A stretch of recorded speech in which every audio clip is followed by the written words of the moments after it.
what does born again mean? So samahan niyo po ako sa John chapter 3, verse 3 to 7.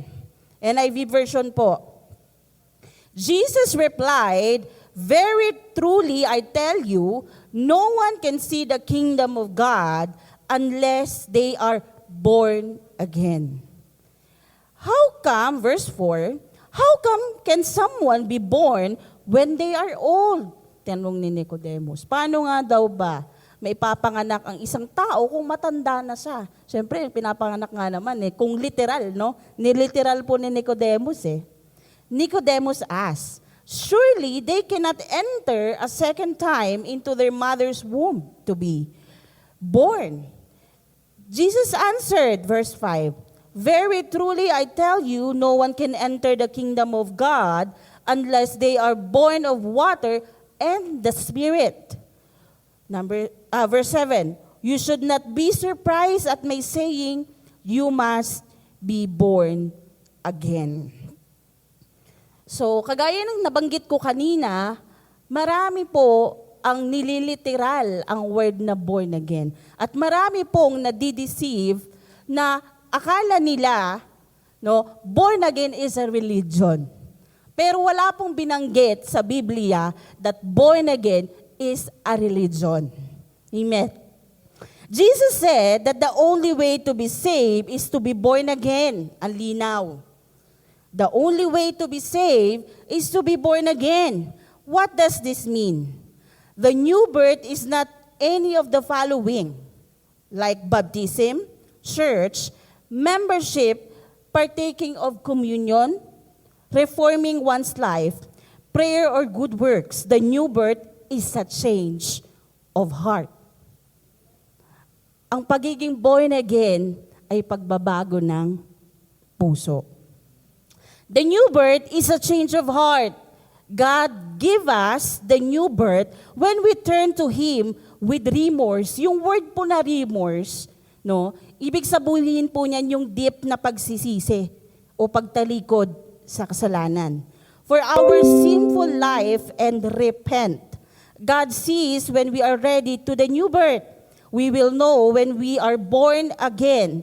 We will have a free conscience, a desire to do right, and an assurance of a home in heaven. One of the best thing ng pagiging born again ay magkakaroon tayo ng assurance na meron tayong tahanan sa langit. Di ba minsan kapag nagpapatanggap tayo ng tao, nagpapatanggap tayo, sinasabi natin, "Panginoon, isulat mo po ang aking pangalan sa iyong banal na aklat." So hindi natin kailangan yung nauuso na pinagkakabiruan namin nila Pastor Gino, na kailangan mong bumili ng lupa dito para magkaroon ka ng lupa sa langit. Meron po yun Meron daw sa Facebook, meron daw isang tao na nagbebenta ng lupa dito.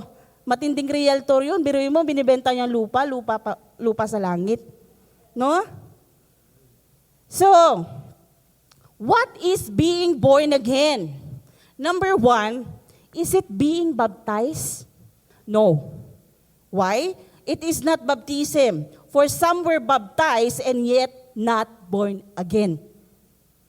So marami pong nabautismuhan, nagpabautismo, pero hindi pa pala totoong na born again.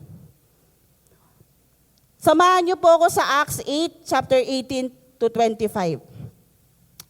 When Simon saw that the Spirit was giving at the laying on the apostles' hand, si Simon po na tinutukoy dito ay si Simon the sorcerer. When Simon saw that the Spirit was given at the laying on of the apostles' hand, he offered them money and said, "Give me also this ability, so that everyone on whom I lay my hands may receive the Holy Spirit." Verse 20, Peter answered, "May your money perish with you, because you thought you could buy the gift of God with money. You have no part or share in this ministry, because your heart is not right before God. Repent of this wickedness and pray to the Lord in the hope that He may forgive you for having such a thought in your heart. For I see that you are full of bitterness and captive to sin."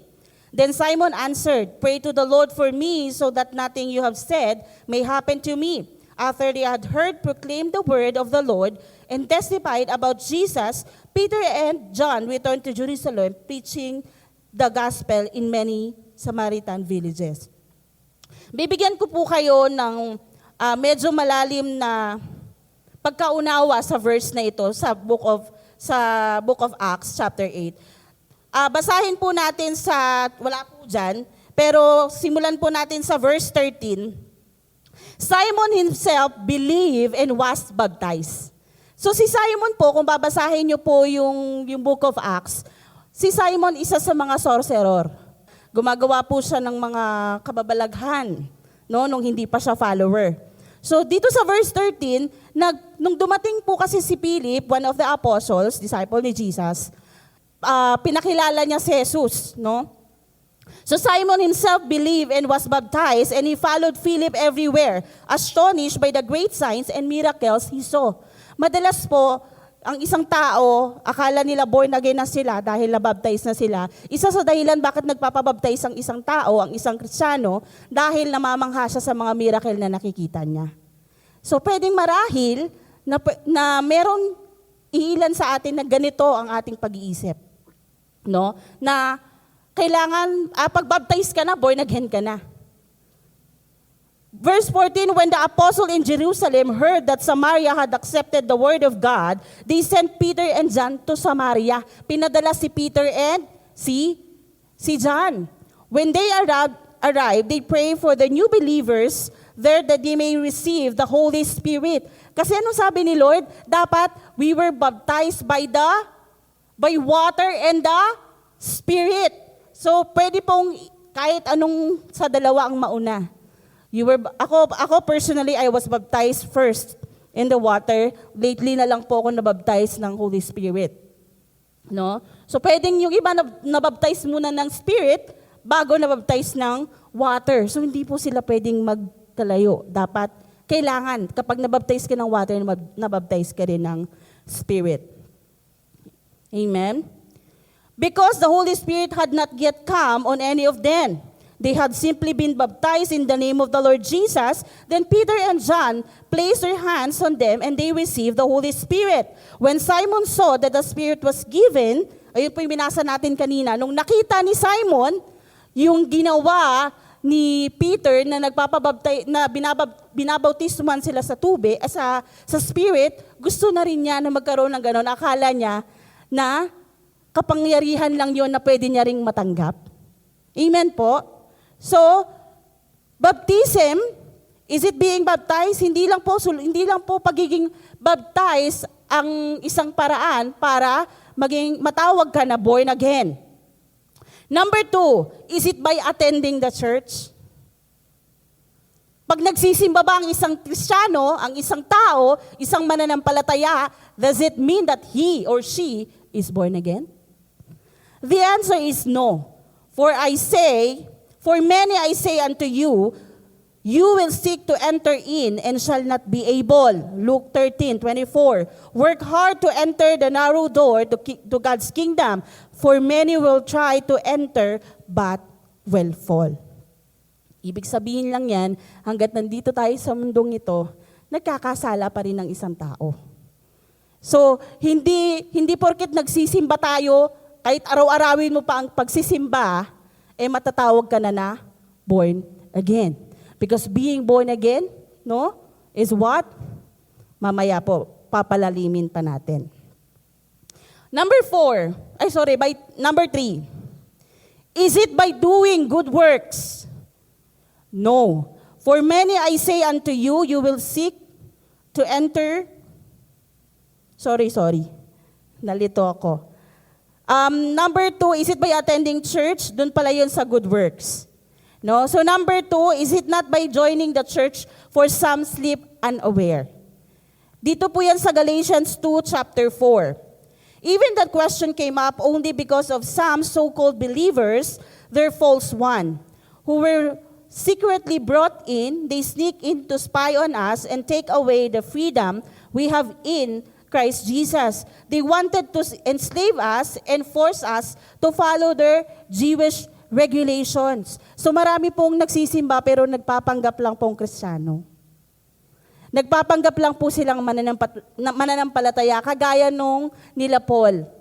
No? Marami pong umaattend sa kanilang simbahan, pero nandun lang po pala para mag-espiya, sapagkat gustong ibigay sa kanila yung regulation ng mga Jewish.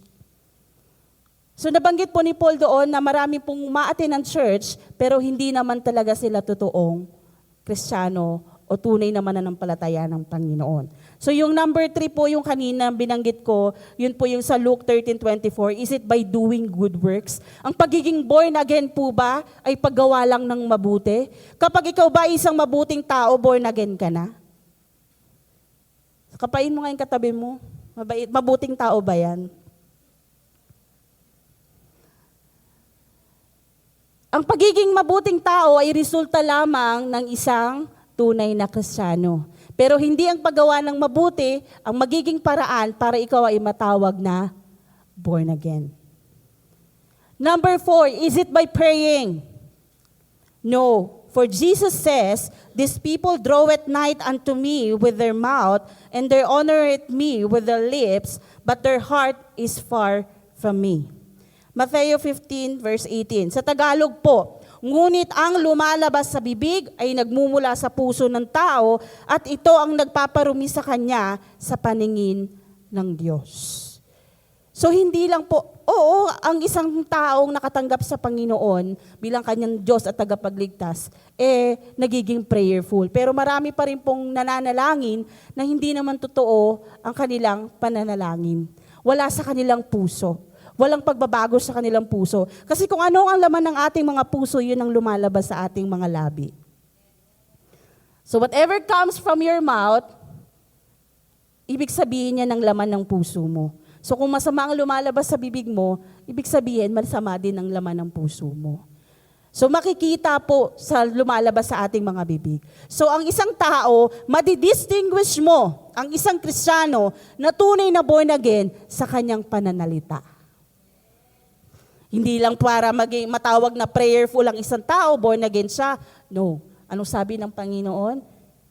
Hindi lahat ng nananalangin ay totoong lumalapit sa Kanya. So pwede tayong ma-deceive. Doctrine din po ito, kaya kailangan bilang mga anak ng Diyos, bilang mga Kristiyano, alam natin to. Amen? So, then what is the new birth? Ano nga po ba? Kung hindi sa pag-aattend ng church, kung hindi sa pagiging baptized, kung hindi sa paggawa ng mabuti, kung hindi sa pananalangin at pag-attend ng church, ano nga po ba talaga ang new birth o ang isang taong na born again? The new birth consists of a change of heart from a life of serving self to one of serving the Lord. Sabi ko nga kanina, makikita po ang mga bagay na ito sa ating mga buhay by our actions. Ang tunay na born again ay makikitaan ng pagsaserve sa Panginoon. This comes when we feel remorse for our sinful and faith, look to Jesus for forgiveness. Ang tunay na born again, nagrepent na sa kanyang mga kasalanan. Masasabi mong born again ng isang tao kung tumalikod na sa kanyang lumang pagkatao at in-embrace ang kanyang bagong pagkatao. Sige, lakasan mo yung palakpak sa Panginoon. Alam niyo po, sa tagal ko ng Kristiyano, sa tagal kong mananampalataya ni Lord, mas lalo ko pong naunawaan, what does really born again mean? Kasi marami po sa atin na akala lang natin, ang pagiging pag nagpabaptize ang isang tao, born again na ako. Nagpabaptize ka nga. Ang daming nagpabaptize sa ilang taon natin sa Vision Church. Meron po akong na throwback na isang batch. Grabe, ang dami nila. Kahit isa walang natira. Sabi ko, ang tunay pala kasi talagang na born again, hindi lang yung taong nabautismuhan. Yung taong nag-change of heart, nagdesisyon na mag-follow talaga kay Christ. Amen? So nagbe-base yun sa ginagawa, sa resulta No, na kahit ano pang dumating sa ating mga buhay, ang totoong born again, hindi tatalikod sa paglilingkod sa Panginoon. Amen? For how many years, no, from Cavite na dinala ko ni Lord dito, no, simula nung nagdesisyon ako na, Lord, I will follow you, never na po akong nag-go back. Kasi walang balikan to eh. When you decided to follow Jesus and to be born again, wala nang balikan sa lumang pagkatao. Nagkakamali tayo. Dala ng ating pagiging tao. No? Pero ang tunay na anak ng Diyos, babalik at babalik at babalik sa presensya ng Diyos. Because we cannot live without God. We cannot live without the presence of God because God is like a water. We cannot live without water. We will die and you will die. Your spirit will die when you go apart from the Lord.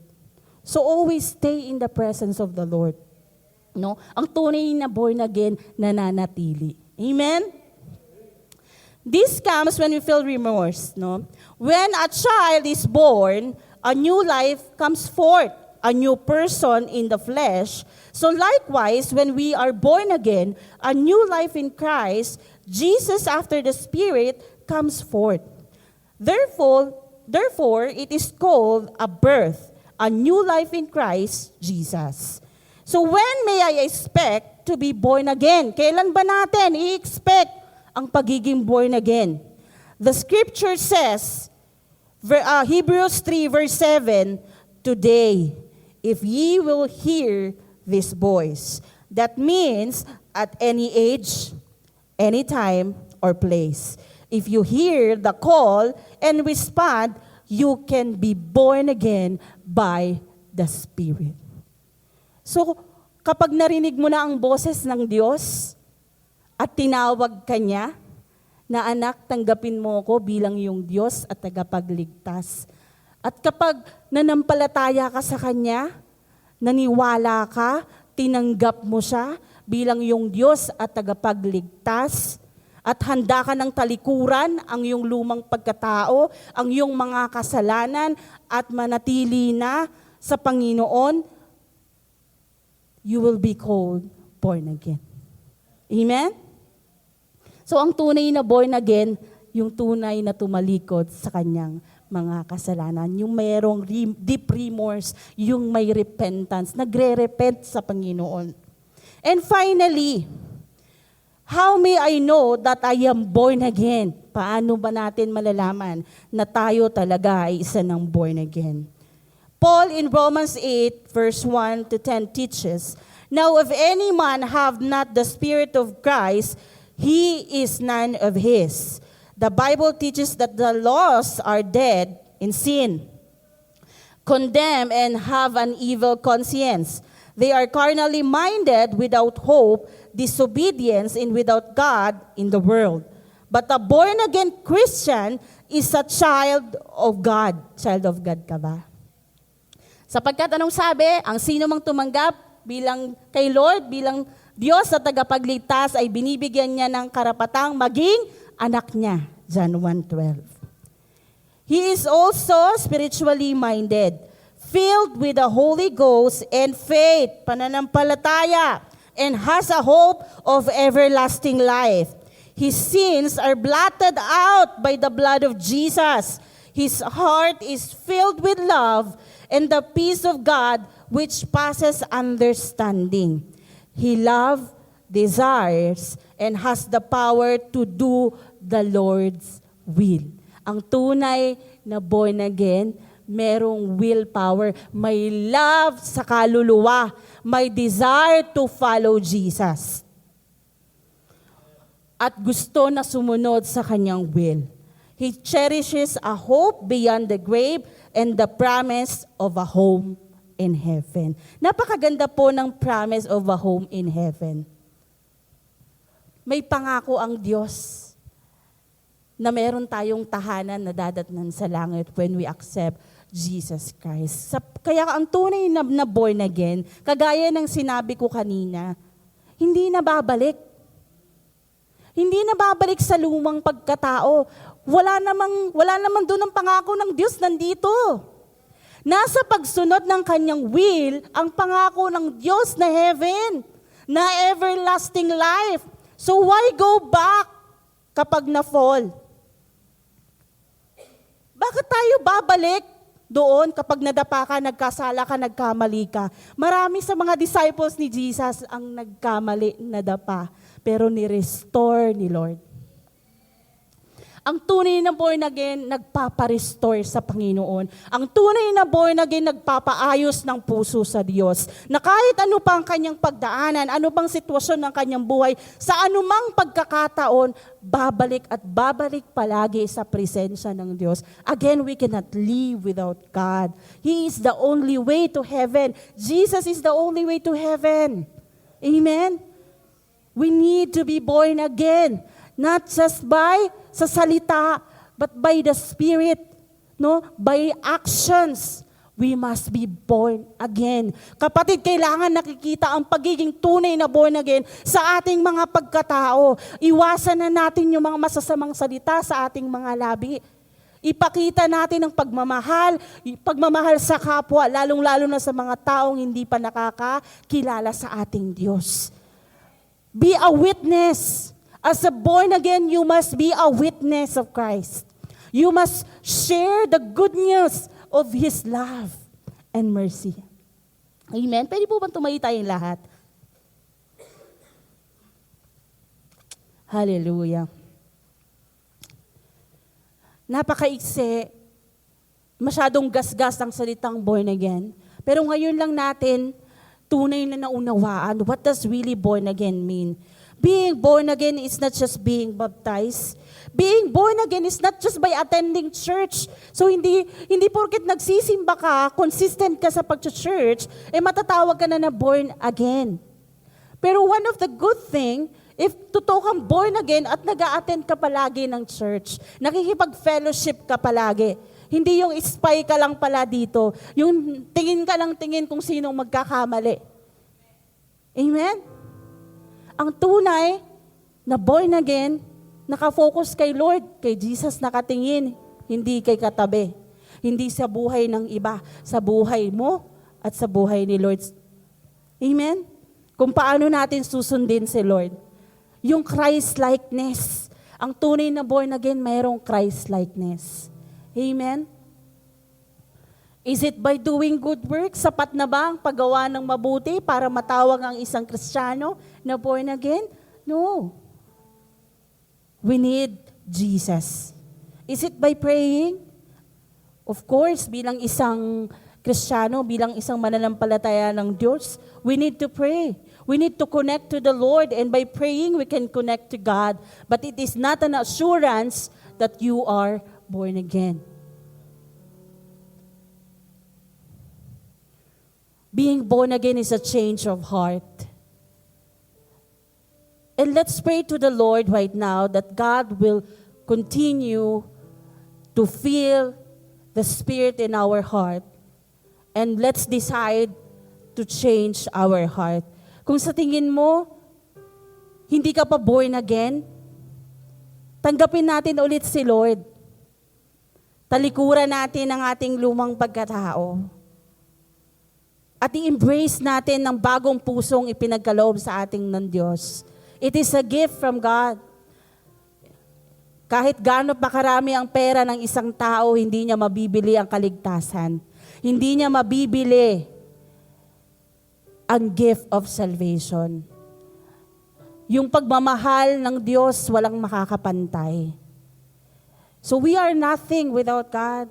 All we have to do is to humble our heart in front of God and ask for His forgiveness for all our sins. Accept that He is our Lord and Savior, so you should be born again and a child of God. Heavenly Father, thank you for your word tonight.